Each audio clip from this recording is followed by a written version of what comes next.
Hello, welcome back for Unit 6 of our Contemporary World course here at Waldorf University. As we keep rolling towards the end of the course here, this week we're headed largely to Southeast Asia, where we're going to explore China's influence in the region. We're going to look at the United States and the Soviet Union in the context of the Cold War, and we're going to have a few different challenges to help sort that out. So first, the Cold War is obviously important in our course. We're seeing that in the textbook, we're seeing that in the unit study guides.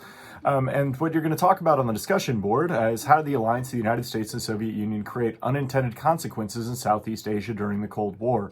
There's a few different examples we could look at. The two most usually familiar to Americans are going to be the Korean War, as it's commonly called, the Korean conflict that takes place in the 1950s, and then the Vietnam War that's going to engulf the United States and be a focal point of the Cold War during kind of the late 60s, early 1970s era.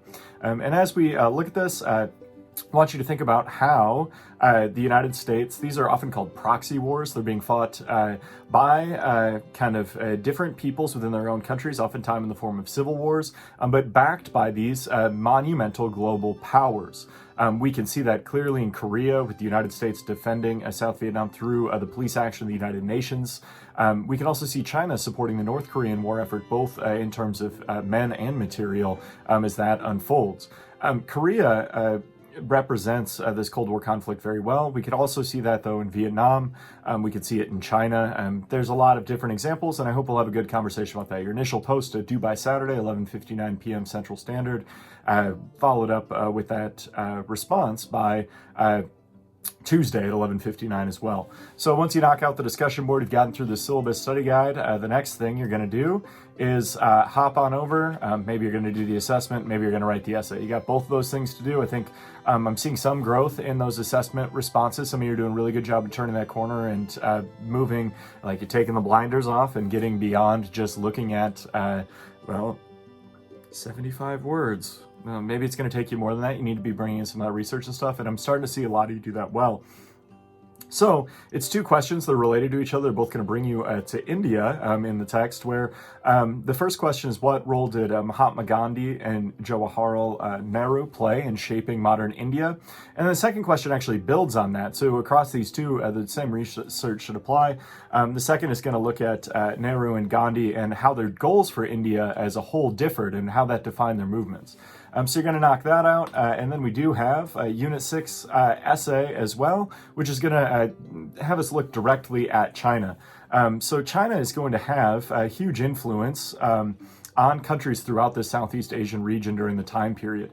We talked about that a little bit in Korea. We're going to see after Mao's communist movement takes control of China, that's going to influence the geopolitical realities throughout the region in a variety of ways during this Cold War era. So in this, you're going to complete several steps. You got 4 there.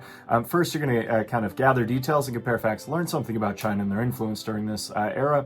Then you're going to go choose 2 appropriate scholarly sources. Again, the Waldorf Library is a great place to find this information. You can also maybe use Google Scholar. Make sure that you're putting your best foot forward research-wise. It's the thing I'm looking for again this week. If you can find a print primary source, which is an account, item, or data gathered in the historical period by a participant or witness, that'd make a really good source too. And critically analyze your research and draw conclusions from the comparison and the range of opinion reflected. So one of the things that I see that we can improve is we're really good at making our argument, and then we're starting to pull in some evidence and really build those cases.